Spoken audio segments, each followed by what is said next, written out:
Definitely excited to get that first taste of it tomorrow. It's a beautiful stadium, and I think with the grass, it's even better.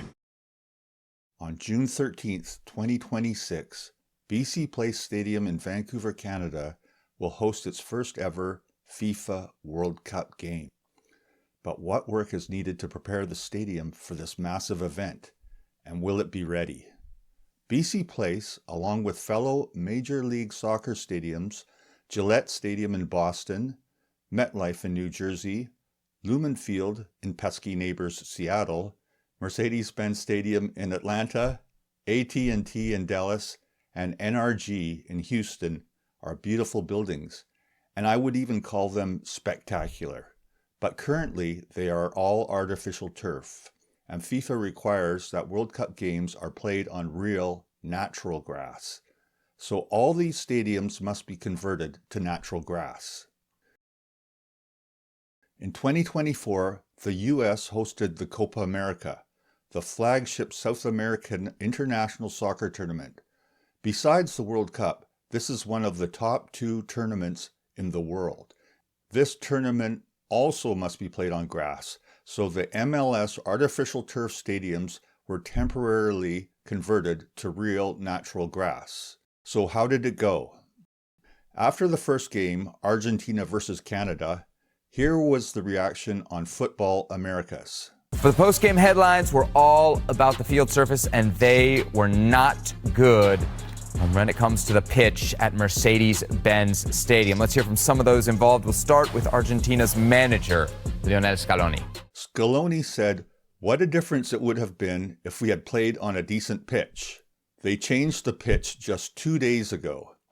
Argentina's goalie, Dibu Martínez, was more blunt. He said, "The state of the pitch was a disaster." Here's Herculez Gomez and L.A. Moreno. And then we see the world champions kick off Copa America with an amazing atmosphere. The crowd was spectacular against a valiant Canadian team, and the field looked choppy. We've all played in these type of stadiums where they lay the grass over the turf, and what that does, it makes your legs are very heavy. The ball travels at a different rate. Sometimes the grasses come up and the patches are made, and it's bumpy and you can get hurt. It increases your chance of injury. It compromises the integrity of the game. As a player who's played in these type of settings, I can tell you it's never ideal, whether it's 2 days that the sod's been laid, 4 days, a week. There's always something with it. It's not an ideal situation for the player.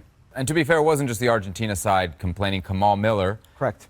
Said it was like a stage. It was hollow. I mean, that's about as damning of a quote as you can hear about a field. What is concerning, and this is, I think, the bigger point, is not only focus on Copa America, focus on the World Cup. Yep. And those big stadiums that have, for the most part, they have artificial turf and will have sod laid out on top of that artificial turf. This was bad. Was this tournament a sign of things to come? Would BC Place be another embarrassing pitch disaster? Here's CONCACAF President and FIFA Vice President, Vancouver's own Victor Montagliani.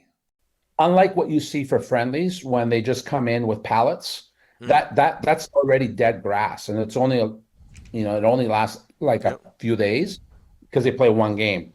We are actually putting natural grass as if it was originally there from the beginning, because it's live. It's live, and you have to put it in months and months before, and then obviously there'll be a bit of testing on it, and then about a month before the first game, nothing. So what Montagliani is saying is there are 2 types of natural grass installations. The first, grass sod is laid on top of artificial turf. This is what was used when the Vancouver Whitecaps played local boy Ryan Reynolds' club Wrexham in 2024. You can see the artificial turf, then some washers, then boards, and finally a thin layer of natural grass sod. This is also how grass was installed in the U.S. Copa America stadiums, and you can see why Kamal Miller said it was like playing on a platform. What about the second method? How does the grass grow? I'm not an engineer, but I believe that process will start late 25, early 26. It's quite a process. You have to lift the field. You got to put irrigation underneath.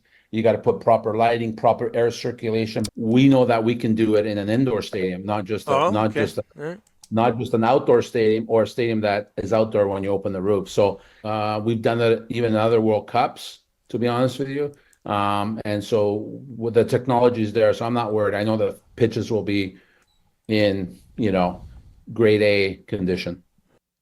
In the 2022 Qatar World Cup, many of the stadiums like the Lusail Stadium had small roof openings that didn't allow much sunlight, similar to BC Place and many MLS stadiums. For the North American World Cup, here's the plan.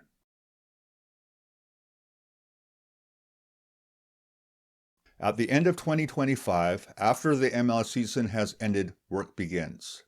First, remove the artificial turf, and then add a base layer and drainage irrigation layer. On top of that, pour and level a sand layer thick enough to absorb the shocks between the players' feet and the concrete subfloor. It should be firm but forgiving, like playing on a real outdoor field. Finally, add the grass layer.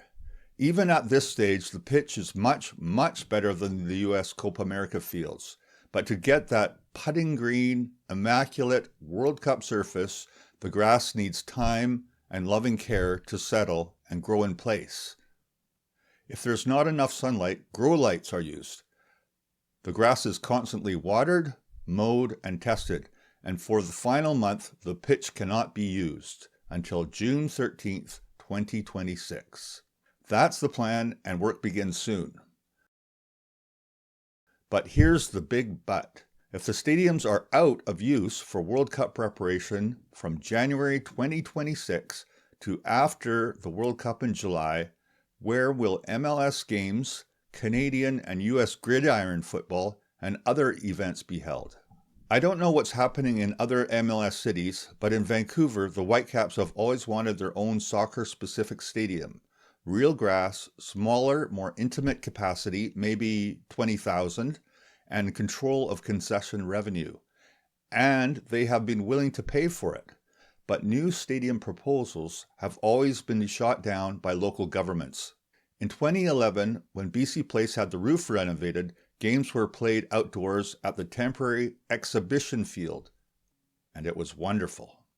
The Whitecaps' lease for BC Place ends at the end of 2025. They need a temporary stadium for the 2026 MLS season during World Cup renovations, and I'm guessing the temporary stadium cost is included in the World Cup bid. So if you get organized, why not kill two birds with one stone and have a new stadium paid for by the World Cup bid? Starting in 2025, talks between the Whitecaps and the City of Vancouver have been underway for the Whitecaps moving back to Empire Field permanently. It's all lining up. Here's what Whitecaps CEO Axel Schuster says. To work on an option for a potential new ownership group and have that also on the table to say, if you want to take the club from here and you want to do as of a good job to continue to grow this club in this city, we also have a ready for you option on the table for a stadium. I emailed the Whitecaps and the BC Place Management Company to find out where the 2026 temporary stadium would be, but neither one is ready to comment.